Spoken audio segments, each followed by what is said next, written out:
मूं पंहिंजे जेका सूबाई महोत्सव आला जो हुकुम जे तहत कयूं पिया ऐं असां हिकिड़ो नओं प्रोग्राम स्टार्ट करायो आहे ऑनलाइन एप्लीकेशन कंप्लेंट्स जूं जेके बि तव्हांखे कंप्लेंट्स आहिनि पब्लिक खे ऐं उहा पब्लिक जेके उन एप्लीकेशन ते मोबाइल पंहिंजे ते घर में वेही करे जेके असां वटि शिकायत कंदी त उहा शिकायत असां दर्ज कंदासीं ऐं उन ते असां एक्शन स्टार्ट कंदासीं। नाज़रीन गढ़ी यासीन मां के आम ख़बर ॾींदा हलूं त मुख़्तियार कराफ़ीस गढ़ी यासीन में सूबाई मुहतसिब सिंध जे हुकुम ते खुली कचहरी थी हुई।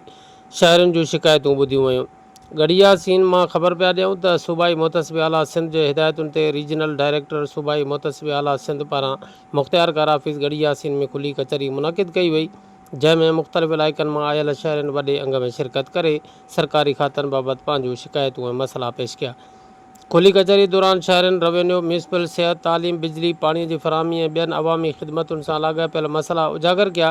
रीजनल डायरेक्टर शहरनि जूं शिकायतूं गौर सां ॿुधियूं ऐं लाॻापियल अमलदारनि खे कानून मूजिबि फौरी कार्रवाई करे मसइलनि जे हल लाइ ज़रूरी हिदायतूं जारी कयूं।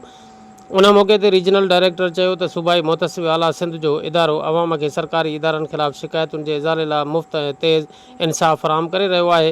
हुन चयो त खुलियुनि कचहरियुनि जो मक़सदु अवाम खे संदनि घरनि जे वेझो इंसाफ़ फ़राहम करणु ऐं सरकारी इदारनि जी कारकर्दगी खे बहितर बणाइणु आहे। खुली कचहरीअ में मुख़्तलिफ़ सरकारी खातनि जे ऑफिसरनि पिणु शिरकत कई ऐं शहरनि जे साम्हूं पेश कयल मसइलनि बाबति वज़ाहतूं ॾिनियूं। शहरनि अहिड़े अवामी ॿुधनीअ जे इनकाद खे साराहींदे उमेदु ज़ाहिर कई त संदनि जाइज़ मसइला जल्द हल कया वेंदा।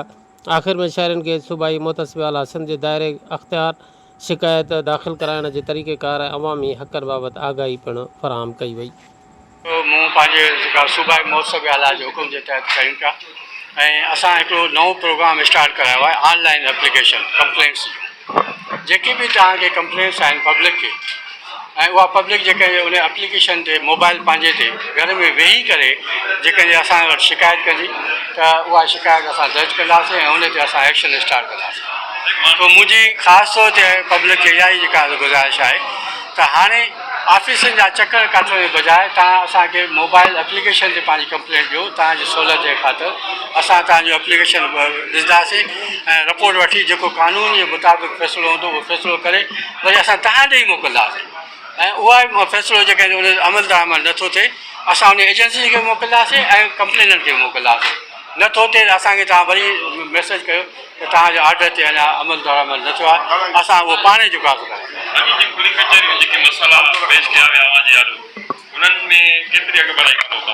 इंशाअल्लाह ताला। हाणे तव्हांजे साम्हूं इहा खुली कचहरी थी आहे। ऑफिसर्स जेको आहे सो मूंसां वाइदो कयो आहे त कंहिंजी जेको आहे 3 ॾींहं जो टाइम वरितो आहे, कंहिं हफ़्ते जो टाइम वरितो आहे। हाणे इहे जेको बि आहे मां एस सी साहिबा खे गुज़ारिश कई आहे त इन को प्रोग्रेस वठी करे एतिरे पीरियड जी उहो मूंखे ॿुधाए जेकॾहिं उहो मसइलो हल थी वियो आहे त गुड थिंग, न थियो आहे त असां पाण हुन खे एक्शन वठंदासीं।